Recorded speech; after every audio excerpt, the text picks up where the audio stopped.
Ladies and gentlemen, boys and girls, wrestling fans around the world, I would like to personally welcome you to episode 21 of the greatest wrestling podcast in the tri-state area, the Hot Tag Podcast. Come on, man. All right. Now, as you already know, this is the podcast where we talk about everything and anything pro wrestling. I am, of course, one half of your host, Rashaad, and the other half of your host, my tag team partner in crime, Justyn. Justyn, what's good with you, bro?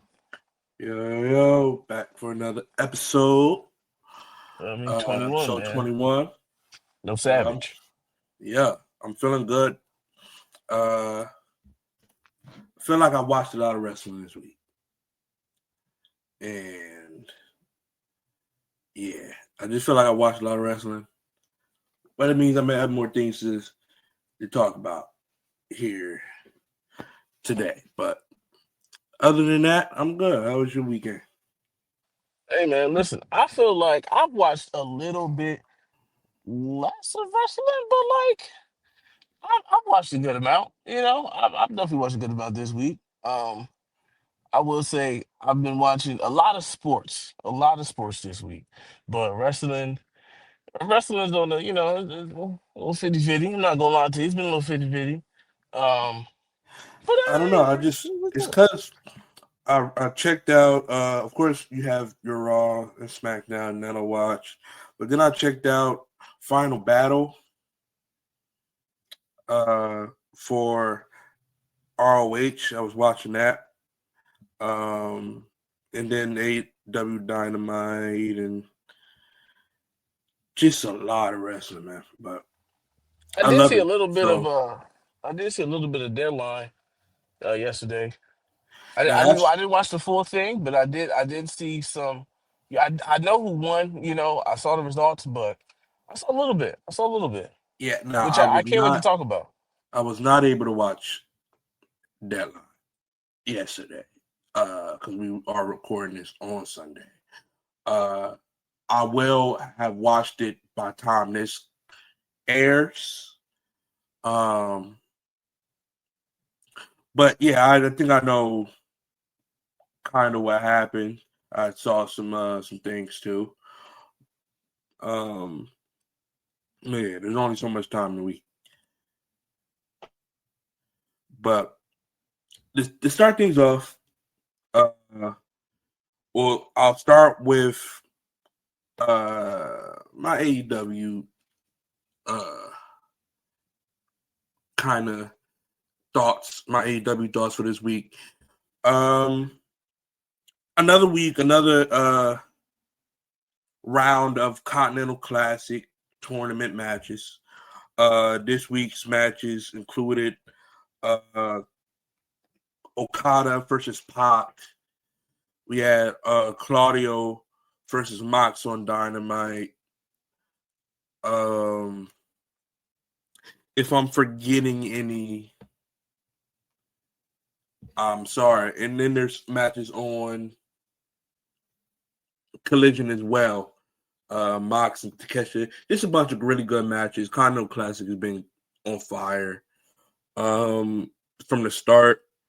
One thing, though, one piece of news is that Darby Allin has recently released that he is not medically able to compete in the Continental Classic. So replacing him will be Jungle Boy Jack Perry, which is a good replacement for Darby. Sucks for Darby though. We don't know what the severity of these injuries are, how long he'll be out, or if he's just not able to do the consistency of the Continental Classic. But I mean, if we being honest, Darby Allin is holding on by maybe a bone and a little bit of skin. So yeah, I'm surprised Darby isn't out more often than than he is injured more often than he is. But even in this, when he released the news in this in a video that he released, he was walking kind of fine. I don't know, talking fine. That's why I don't know what the how severe they actually may be. But yeah, Jack Perry replacing Darby Allin in the Continental Classic. We'll see how they implement that. Jungle Jack Perry Darby didn't have any points, so he's starting off on 0 anyway, so it's all right.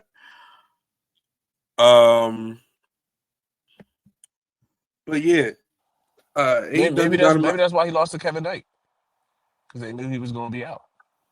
Maybe, but I also feel like it's been a build-up, man. Darby's had a crazy couple months between Blood and Guts.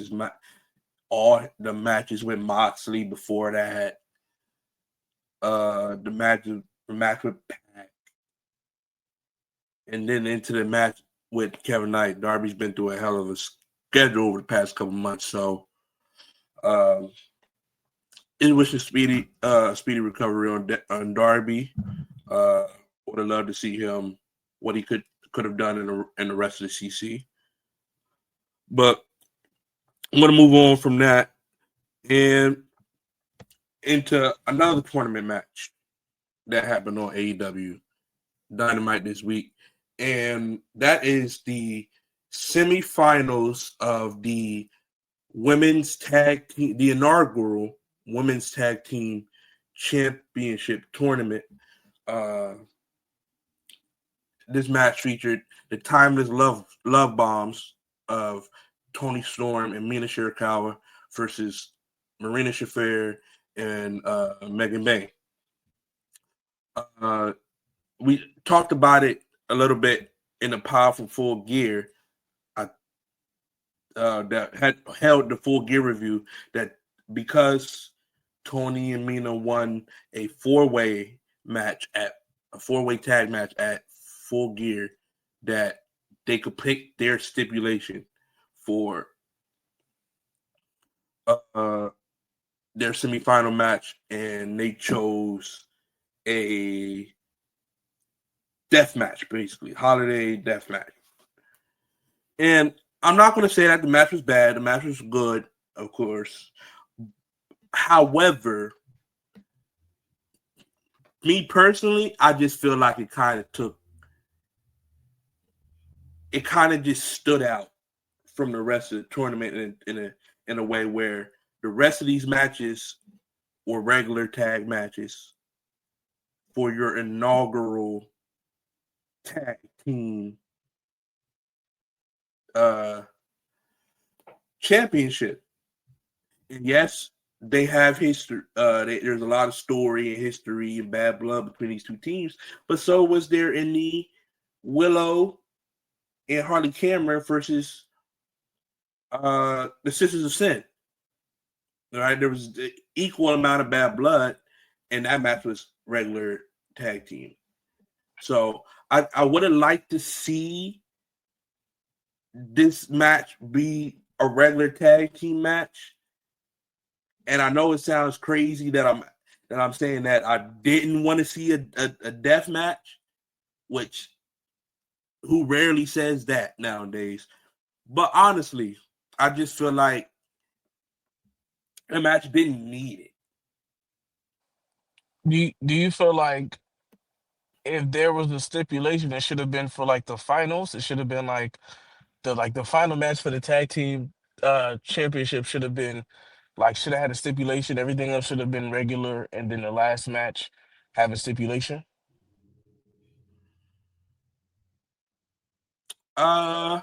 Maybe they could have did it that way. I've been mad. Like, listen, the death match was not bad.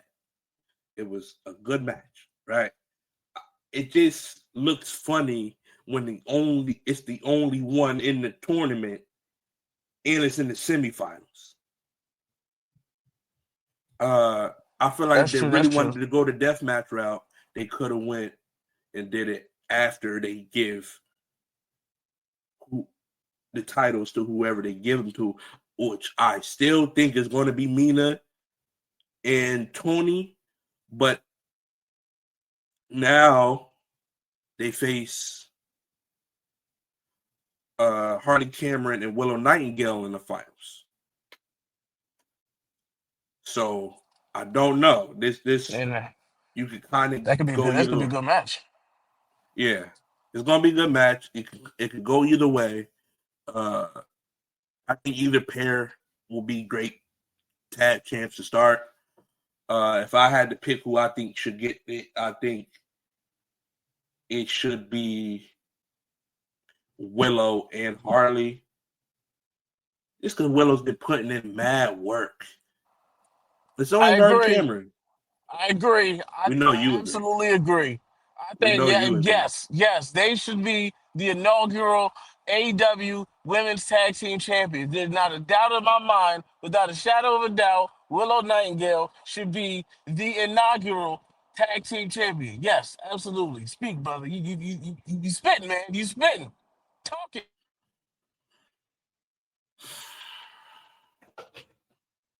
Now I'm spinning. Now I'm spinning. But You yeah, spitting, brother. Yeah, you spitting. we can actually agree on this one that I think it should be Willow and Harley, but I wouldn't be surprised if they gave it to Mina and Tony, the bigger names. If they do, we riot. I do not care. We riot. It should be Willow. Willow, you know what I'm saying? Just yeah, yeah. Um, what else? There was not really much on the Hangman and Swerve versus the Ops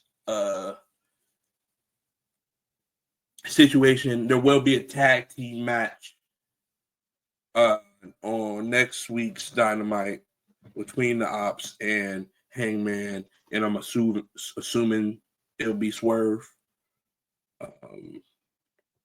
We didn't get any confirmation, but you could just assume that's going to be Swerve.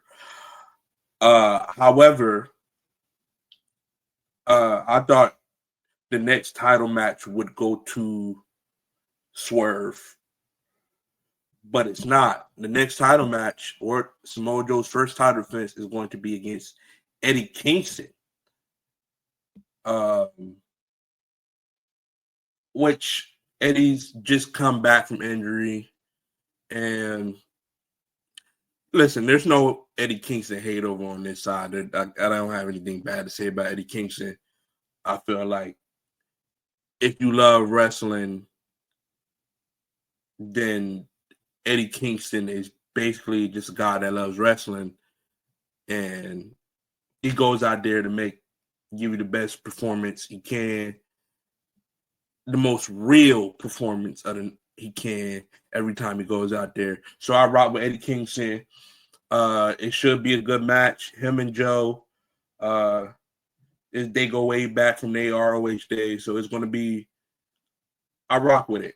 I rock with the decision not to immediately jump into Swerve versus Joe or run Hangman versus Joe back, but give Joe some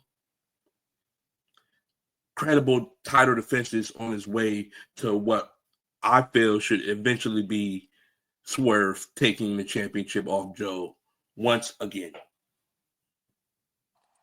I was gonna say that makes the most sense for them not to run back, for them not to run Swerve and Joe yet, because obviously, like Swerve's gonna get that title back. Like there's come on, we already know that. So, like you said, give him some credible defenses until it's time for Swerve to get the title.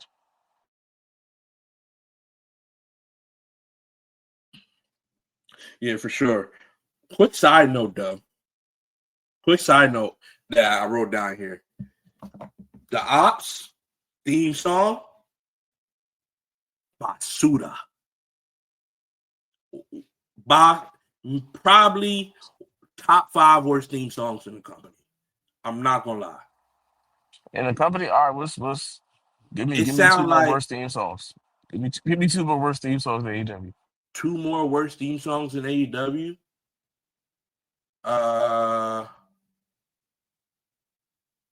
Let me think. Who has a terrible theme song?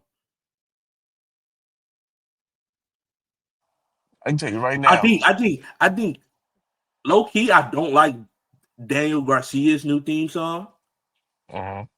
that he's been using with the Death Riders. I don't like his theme song. I think he should have just kept his OG theme song. Who else? I don't know why I want to say like Josh Alexander. Go ahead though. I hate I hate boom boom boom. I hate Oh, Big Justice. Big Justice and Big Boom AJ. I think that's what it Yeah, is. I hate these. No, it's no, it's Luckily, yeah. horrible. And when you hear that, uh, you know nothing good is coming. Nothing entertaining is coming next. Big Boom AJ. Luckily, they're more of a like collision act. Like I don't really see them a lot on Dynamite on the main show. They're like mainly collision type of thing. So I don't really get to hear their song like that. But yeah, the ops, I don't know what it sounds like. I've never produced in my life. I have never produced a beat in my life. It sounds like I opened up Pro Tools with one of them drum machines. What's them drums called? Where you hit The NPC joint. yeah, like I got on one of them Yeah. drums and tried to cook something up out the stew. The beat is just They don't. I don't know what they tried to go for here, but I don't like it. I don't like it. And that's crazy because Joe's theme song is good. Shibata's individual theme song is good. But Powerhouse Hobbs' individual theme song is good. you got to think though, like, 'cause with Joe theme song, you hear Joe, like for me, like it's like the crowd is into it. Like and his Nah, theme song, what his Joe theme ain't song? never had a bad theme song though. No, That's one guy. never. Never in every company he's besides this ops theme song. In every company he's been in, Joe theme song always fire. It sounds like he didn't invest in this theme song. He just said, listen, as we got this group, y'all can come up with the theme song. We got the name. It doesn't match. I do rock with the ops though. The name is tough. The name is The tough. Yeah. song though, it's like when they come out, it's so bad. I've been watching AEW like consistently for like a couple months now. Every time their song hits, I don't know who it is until the name pops up. Why not? Why not? They use Hook's theme It's song. super generic. They should use Hook theme song. I think that only suits Hook though. Okay. Yeah, Maybe like a variation of it though, because like if you want to have a name like the Ops, you gotta have some New York drill type shit, like something that's like, you feel me, like some real I don't even know hardcore. what they was going for on the instrumental type. Like And you gotta come up with some instrumentals Pop with Smoke things. shit. Instrumentals are already generic because there's no word, so it already sounds like you just picked something generic. But when it's not even good, it's like, all right, it's one of your top teams in the company, and your trios tag champs. Samoa Joe is the world champion right now. Why is this song so bad? Ain't they? Don't they rock with like? Well, now they really rock with West Side Gun, but I mean, shit, get some pop. They say the outside, get some Pop Smoke beat in there, or something, man. It's like Yeah. you feel me? And, You got resources. Use your resources. That and don't mean Tony you Khan ain't never shy away from trying to buy a beat. exactly. Literally, we watched this man buy Shaka Khan's nobody make me Yeah. feel this that joint. Like, Bought but that for like, Swerve. Bought Final Countdown for Brian. Who else was coming out to it? The Jungle Jurassic Express theme song. That's least. so come on, TK. Come on, you. I know you can do it. You, there's many resources out there. Redo the Ops theme song. I just saw something that he tried to get the Jack Harlow song. Each for Blake Christian and ROH to come out to last night. But it's an edit. I'm Vanilla Baby, that drum. I Oh, don't the Fergulous doing. no, not that one, No, not that I'm one. Vanilla Baby. Loving on Me, I think, Oh, by loving Jack on me. Harlow. Okay, yeah. I don't know you Yeah, can tell yeah, me that now. drum. Okay, yeah. Because Put yeah, I loving on don't me. know if Yeah. you've seen it, but Blake Christian had the edits going around where they would put like his highlights to that song because his name is Vanilla Baby Blake Christian. Okay. And so he That's tried to get hard. that last night, but he didn't. I watched Find About It, he didn't get it. But yeah, so we know I mean, he was willing to though. we know you willing to hand out the cash, Tony Khan, for songs for wrestlers. I'm not saying you got to go out there and lease a song for the Ops, but we could have came up with some hard. With the name like the Ops, we could have came up with something way crazy. Man, like I said, bro, go out there to New York. Feel me? Go to them trenches. Get your New York, hit up Cash Cobain or something. Feel me? Somebody Yeah, like make you a drill beat. every week I gotta hear this trash. Come on. But we'll move on to before we get into Raw and SmackDown thoughts for the week. I want to talk about recent news that came out from John Cena. I don't know what interview this was. This was him and on the Ringer. This was is what's my man's name? Is it Bill Simmons? Okay. Bill Simmons. Yeah, it was the Ringer podcast.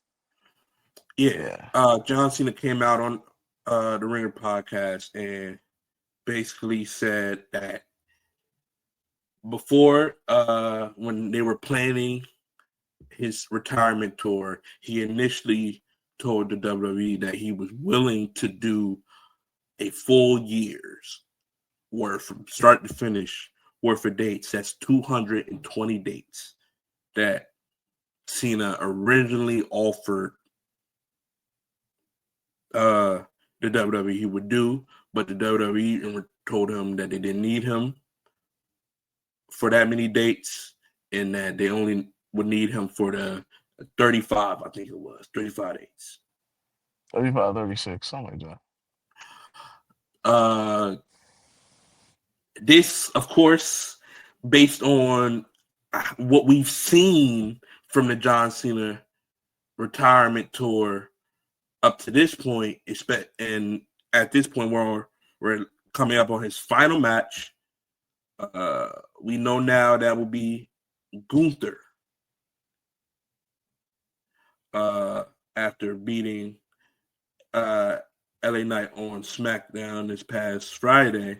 We know now it will be Gunther versus John Cena at Saturday night's main event in Cena's final match. But now, seeing how everything played out, this caused an uproar within the community, and a lot of people feel like we were shortchanged. Instead of 200 days, we got 35. We feel a lot of people feel like they were shortchanged, like the WWE didn't give us the fans a proper retirement tour for Cena. How do you feel about the WWE telling Cena they only need him for 35 dates when he originally offered to do 220? You gave the greatest of all time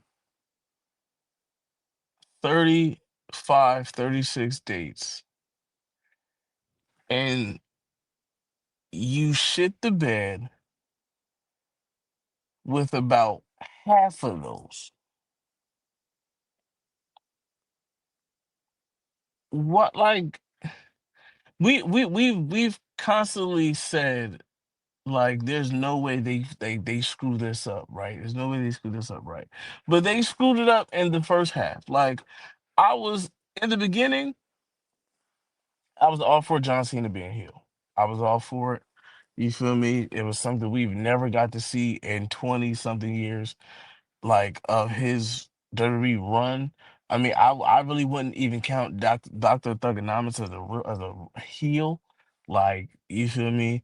That was like anti-hero in a sense. That was just, I'm not gonna lie, he's a real nigga. You feel me? Um, so I won't even count that as a heel. But we didn't do the heel run the best, like, with what we had. So I feel like if we had more dates, maybe we could make a little bit more tweaks, and the heel run could have been better. Like, I wouldn't be mad at, give me, I don't want to be selfish, but give me about like 70, 80 dates, right? Give me 70, 80 dates. Don't gotta be 100. For me, give me 70, 80. I feel like that's enough time to really work on the gimmick and work on the character. And then you also, WWE, have more time to not screw up his retirement tour. Like, you like that, like, you gotta think this is WWE's fault. They gave him less time and screwed it up. So that's when they had to hurry up and scramble to make something better of it. If we know WWE, we know that the writers and Triple H, they love long-term storytelling. You gave yourself a short time plan to try to long time storytell one of the most storied careers in professional wrestling. You set yourself up for disaster, and the fact that you set yourself up for disaster is the reason why you have the IWC pretty much saying that you fucked up, and they feel Yeah, shortchanged, definitely but they think they rightfully so. definitely looking back now. I think they would admit that they didn't do this the best. And what do you think about the people who say we should have got 220? 220 is crazy. It's crazy. I don't we don't even need that much, because also, like, you gotta also think like this. John Cena, I understand he wanted to be full time, but, like, my nigga, what is he? What, 40, 50? Like, what, you feel me? Like, I love you enough to, like, tell you that a full time year is not worth it, and it wouldn't. He would have been upset at himself trying to do 225 days, knowing that he had all these films and other obligations that he had to do. So, like, you feel me? I feel like that would have just been overdoing it for him, to be honest. Like, Yeah, definitely. I don't agree with the people saying, "Oh, we needed." He offered 220. Why couldn't he do 220? Well, he tells you why he couldn't do 220 in the interview. He says he couldn't do 220 because he's getting older, man. he's getting like we all love John Cena, but we all have to also look at it like we've seen what he could do, obviously. So that's how a lot of people are looking at it. But we also got to think about the fact that he's, like I said, he's getting older, and in the midst of doing this, I think he was filming some movies too at the same time, or a movie, a show, a TV show at the same time he was doing this tour. So him doing all these fights, 220 dates,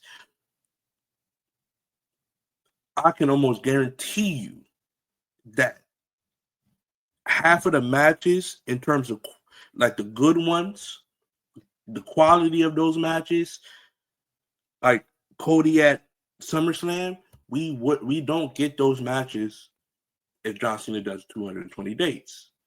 We get a lot more matches like the ones we've seen against R-Truth and others. And we already know how people felt about those matches. But half-ass matches for sure. 35 is crazy. There definitely could have been a middle ground somewhere. There definitely could have been a meet in the middle that gave us more than 35 and way less than 220 dates. There's so many numbers in between 35 and 220. Bro, that's why I said give him 70, man. It's like 77, 76. Like give him like I think that's not bad. Like you don't need 100. You feel me? You don't need that much. So I have pulled up the opponents, not all of the dates, because a lot of them were Raws and SmackDowns. But I have all of the opponents Cena faced on this tour, right, and the PLEs. I'm gonna list them off. So we start off Royal Rumble, Indianapolis. Cena was, of course, in the Rumble. Final two, we know that was won by Jey Uso. We move on there to Elimination Chamber. But can we say fire or tire type shit? Like can we do like if the match was good or the match was bad? So sure. So fire would be like it was a good match. Tire would be hell no. Okay, but let's start after the Elimination Chamber, because for Mayor the rest of these, you know what I'm saying? I gotcha.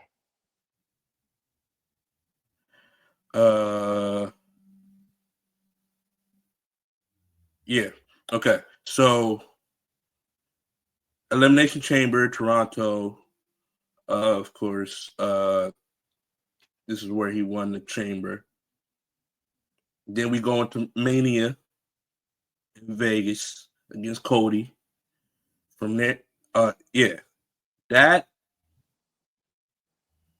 Tire mainly because of the ending. The ending fucked the whole rest of the perception of the matchup for me. Yeah. For a lot of people. So I'll probably lean Tire. Randy Orton the Backlash. Tire. Randy Orton had a great match, but Tire. R-Truth at Saturday Night's Main Event, where we don't even gotta. Come on. Money in the Bank. Now this got a picture of Cody and Jay. Was this a tag team match? Yes, this was them two versus Cena and Logan Paul. Okay.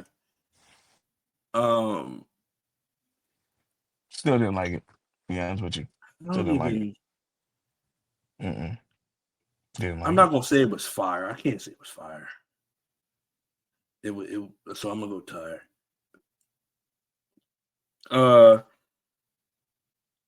I guess R-Truth match on SmackDown. I think it was maybe an impromptu match. I don't know, but Impromptu I R-Truth mean, match on SmackDown or something. I think it was. Was it when he cut his hair? I think so. Still, tire ass. Yeah. Not a champions for CM Punk. Yeah. I think that match was fire. I think it was Okay. the pacing of the match and the fact that it was on the card with Cody and it was Cody AJ, right? On that card? Was it? No. No. It was. I feel like it was something else on that card that just took my I can't remember what it was. But I do attention remember away the from the vision. match. I do remember the vision interfering though. Oh yeah. It was all of that. Yeah. And obviously, I'm gonna go far for this match. I like this match. I don't mind it. I feel Yeah. like this where he start kind of ramping it up a little bit. Yeah. Cody at SummerSlam, fire. Fire. And we're not even just Absolutely. saying that because we were there. You can watch it back. Match was fire. That shit was fire. I guess it's Drew and Logan on SmackDown.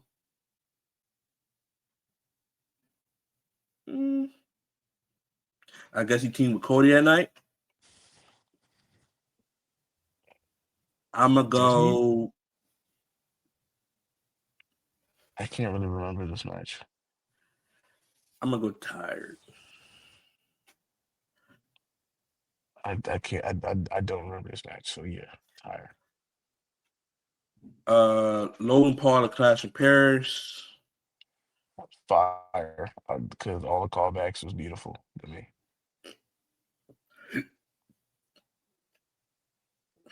This one's in the middle to me, man. But I'm gonna go fire because it wasn't like it compared to like the R-Truth matches and the Randy match. Like it was definitely better than those. Sami Zayn on SmackDown, fire. U.S. title, fire until of course the end because the match didn't finish because of Brock. Mm-hmm. Which leads us into Brock at WrestlePalooza. Tired. Fuck it. Nope. I don't want to hear about it. Nope. Skip it. Yeah, just tired, man.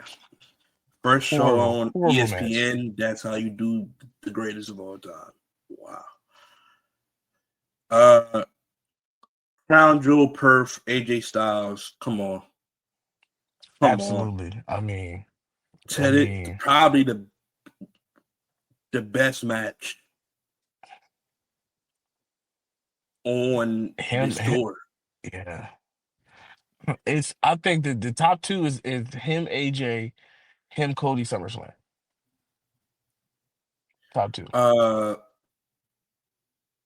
And then we go into Dom on Raw in Boston.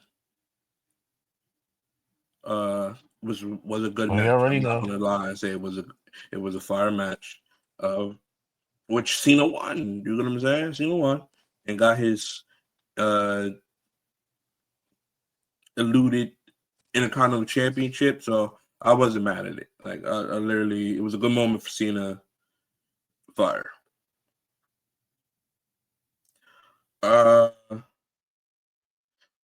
We had a not triple threat, 6-man tag.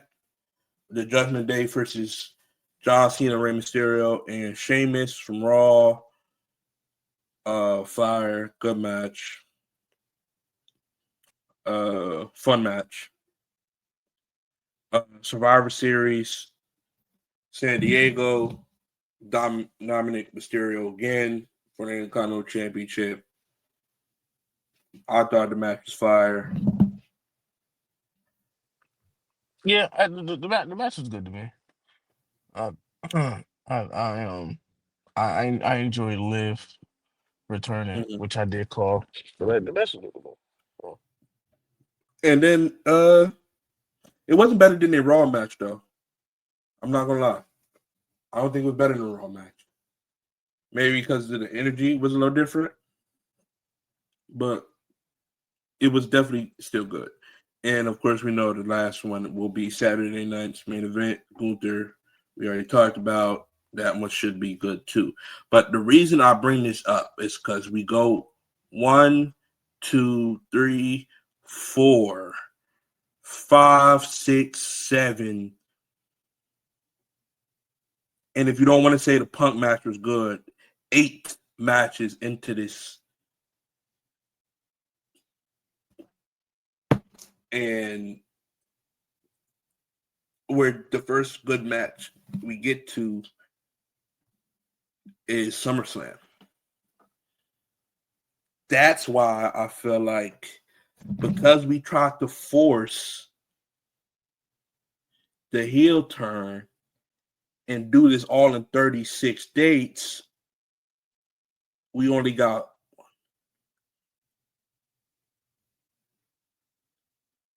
18 matches out of those 36, which is it's good, but we could have did a little bit more here.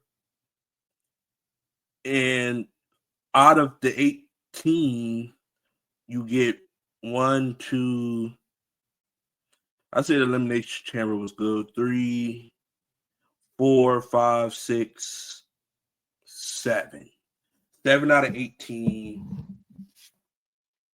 good matches. Only out of those 7, 3 of them were great. Yeah, I mean, like we said, we definitely should have gotten more dates. Didn't need the whole 220. Didn't need that less of 35. There was some type of middle ground that they could have worked out. But once again, leave the WWE to ration and you know, overwash something that we should have gotten. So I mean, let us know how you feel in the comments. Yeah, we Do gotta you move feel on. We don't want to like stay on this too long. do you feel like Cena should have got more dates, less dates? Let us know how you feel about it. Um, Yeah, if a person tells you that they can do more, though, you kind of gotta believe them. yeah. But we'll move into Raw from this past Monday. Solid Raw. I don't have too much to talk about here. Well, Um, what's what's some of your favorite spots from Raw? yeah, This is this this is Raw. this is this isn't hot spots, but just Uh, some, you know, something that really caught your eye. yeah, there wasn't a lot to talk about on this Raw. However, there were some, but the one like polarizing moment that kind of had everybody talking from Raw, which was the Bron Breakker promo. And that's the hottest thing coming from Raw this past Monday. Uh, for those of you who didn't see, uh, Bron Breakker is officially now the number 1 contender for CM Punk's World Heavyweight Championship on the first Raw of the new year on Netflix. And on Raw, during a promo from the Paul Heyman and the Vision, kind of celebrating their win at War Games, Bron Breakker took over the the promo and cut probably his best promo to date in a promo that's kind of going to make Bron Breakker. This is his breakout promo, I would say. Everybody was already looking at Bron Breakker. He passes the eye test of a superstar in the ring, his athleticism, his speed, his power. He passes that test of a superstar. But on the mic, we were kind of waiting for that promo that made us think, oh, yeah, he's real. This was real. This was passion. This was, yeah, WWE might have had their direction, but this was Bron Breakker in control of this promo. I would definitely recommend you going back and watching and listening to it for yourself. But how did you feel about Bron Breakker's promo from Monday? I thought it was great. I thought it showed he has the ability to cut a promo. He has the ability of having some mic work. And it only progresses the more he does it. Like he only gets better. I don't think he has the ability to get worse. Um, and I feel Like, like even with the mouthpiece of Paul Heyman, like I still feel like he is able to advocate for himself as well still. for sure. Like, So you could see the look on Paul Heyman's face. It was almost a look like he didn't even know what Bron was going to say out there. And by the end of it, Bron dropped the mic and left, and that's kind of the only thing you can do after a promo like that. And he kind of got a standing ovation from the crowd, a standing ovation from the rest of the division. It was a really good promo from Bron Breakker. And hey, man, do they put the belt on this young man? not January 5th. You have him win the Royal Rumble, then go on to win at WrestleMania. So do you think he loses clean?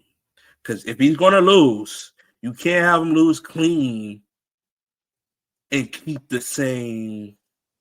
Is the No, talk was heavy?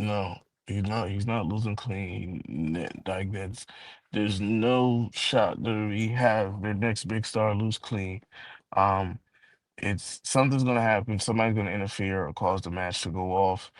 I'm thinking something happened between now and January 5th with either Jey Uso or LA Knight, where the next after that feud, either somebody interferes, and that's really TM Punk's next title challenger. But Bron Breakker's gonna win the Royal Rumble. He's gonna go on to win at WrestleMania, and then at WrestleMania is when we see the return of Seth Rollins. Yeah, Hmm. written down. Write it, remember it, hang it up on the board. It's gonna happen. I mean, I can see it. I just I feel like WWE's booked himself in this spot now where it's like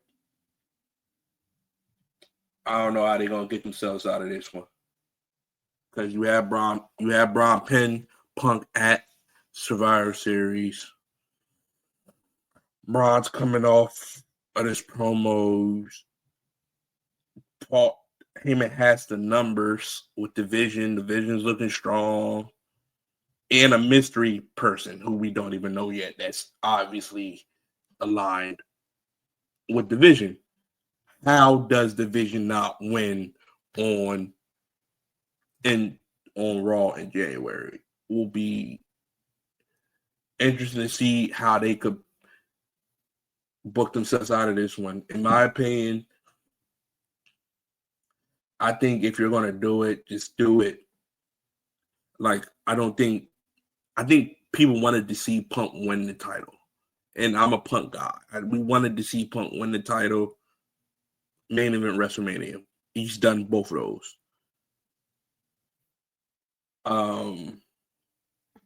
I think Punk at this point in his career is better on the chase, and I just feel like the odds are too stacked against Punk right now for him to win. It would have to be with some sort of backup. I don't know how they're gonna play it, but right now, I can honestly say I feel like Bron Breakker might win the World Heavyweight Championship in January.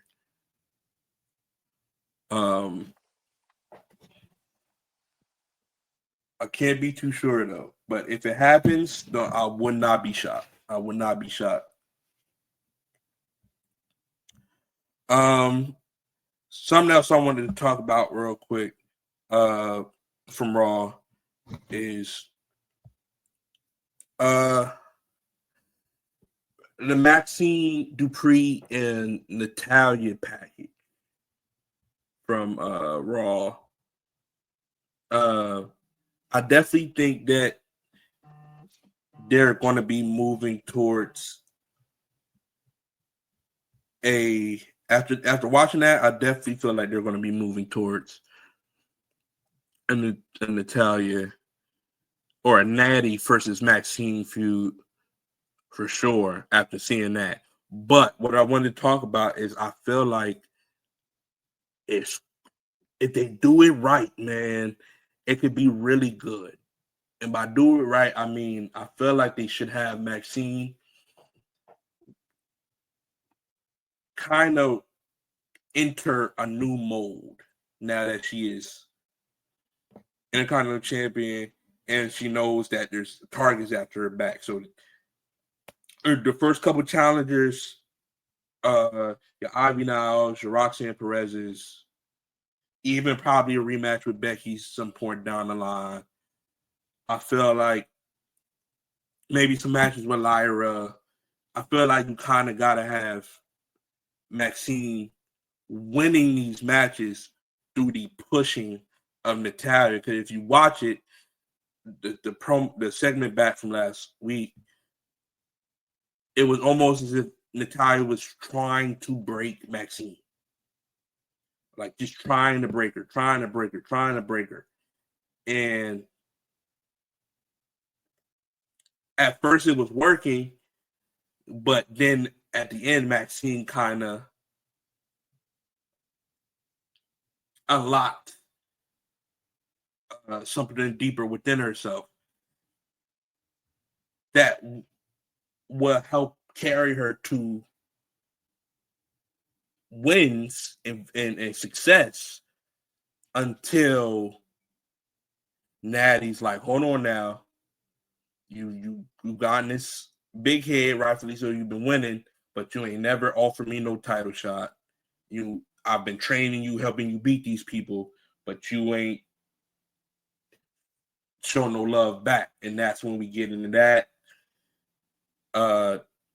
story between them and Nat and Natalya, knowing that she kind of built this monster, that she's going to have to bring in Natty, a different side of her, to combat it. I just think if done right, this could be a really good storyline for Maxine and Natalya.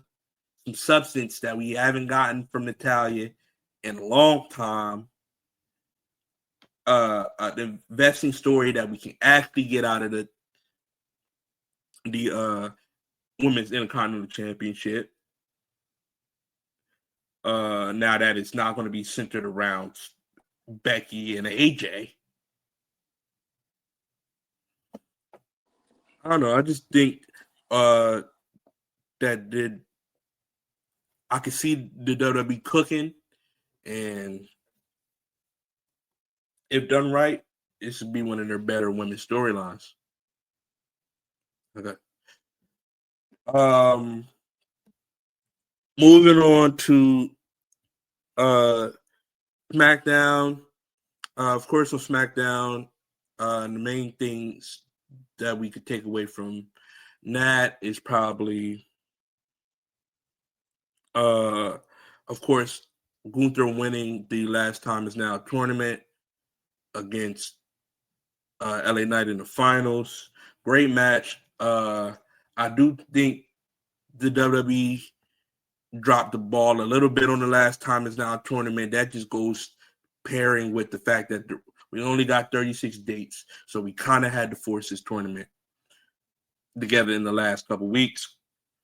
I feel like if given more time, a month's more time maybe, then the tournament would have been a lot better. But for what we did get, I will say the matches were good, especially Jay versus LA Knight and LA Knight versus Gunther. All of the matches.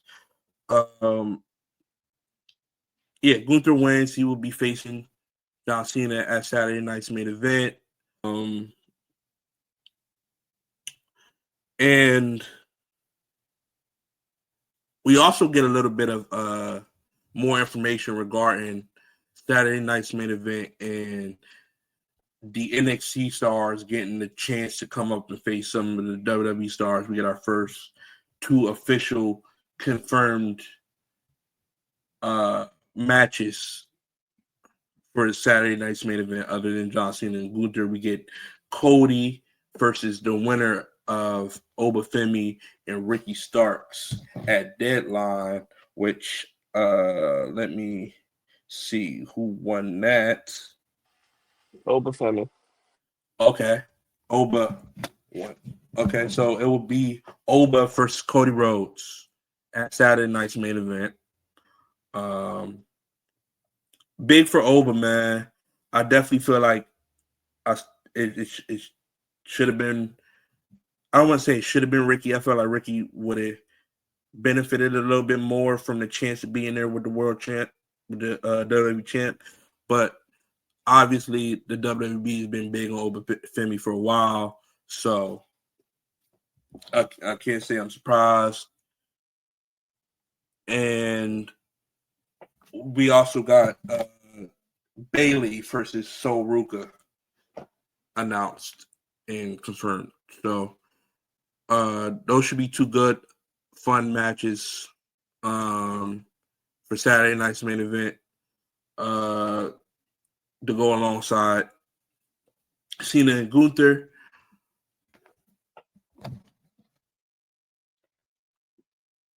But now,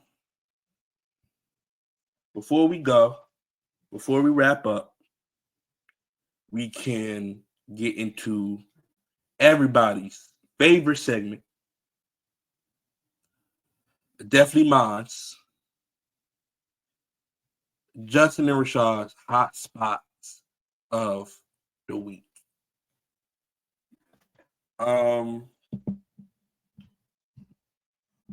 Who's gonna start?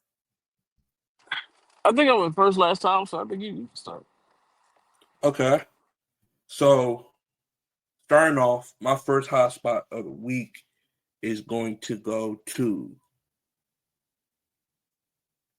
Gunther. I feel like Gunther has been one of the MVPs of this tournament because Gunther wasn't somebody we did not know was going to be in the tournament. However, the matches that we didn't know who we would be facing and how all of the matches would differ. But I can say that Gunther in this tournament faced Javon Evans. He faced who did he face in the quarterfinals? He faced Solo Sikoa. And I feel like he faced somebody else. Let's see.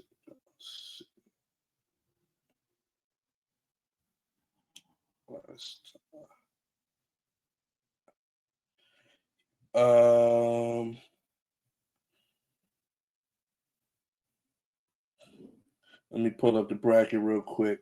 Carmelo Hayes. Different styles. I mean, Javon and Carmelo is kind of similar, but different styles. And Gunther made it. We know Gunther's going to come in and do his thing, but the way he was able to put together the matches and the way Gunther kind of took all of his opponent's best shots, and I just feel like Gunther was the MVP of the last time it's now tournament. My second hot spot will be Claudio beating John Moxley in the CC, the Continental Classic from AEW Dynamite. I feel like it was big because we haven't seen that. We haven't seen any of the Death Riders overcome John Moxley. And this was the first time we're seeing that, on top of John Moxley beating Mascara Dorada and then losing to Claudio. Kind of means it makes Claudio look like more of a threat. So, and it plays more into the, okay, maybe we don't need Mox as much as we thought he was inside the Death Riders. And my third and final hot spot is actually going to go to a match from ROH Final Battle, which I thought was really good. If you get a chance, a lot of great matches on that card, but the one that stood out to me was Red Velvet versus Mercedes Moné for the ROH Television Women's Championship. I felt like these two were not in an enviable position. They were in the middle of the card with a bunch of solid matches before and after. And they still went out there and put on a show. Mercedes was great. Red Velvet was great. They killed it. I'm not going to lie. I didn't know who was going to win this match. Shout out to Red Velvet for beating Mercedes, and they're starting to play into the unlucky 13. Mercedes Moné collected 13 championships, tried for 14, couldn't get it. Stuck on 13. Unlucky number 13. And now she's down to 12. So I'm assuming they're going to go down the path of her losing all of the titles one by one, eventually culminating with the TBS championship to whoever they may be. Hey man, CEO starting to lose reins, man. It's crazy. So my hot spots, my hot picks for the week.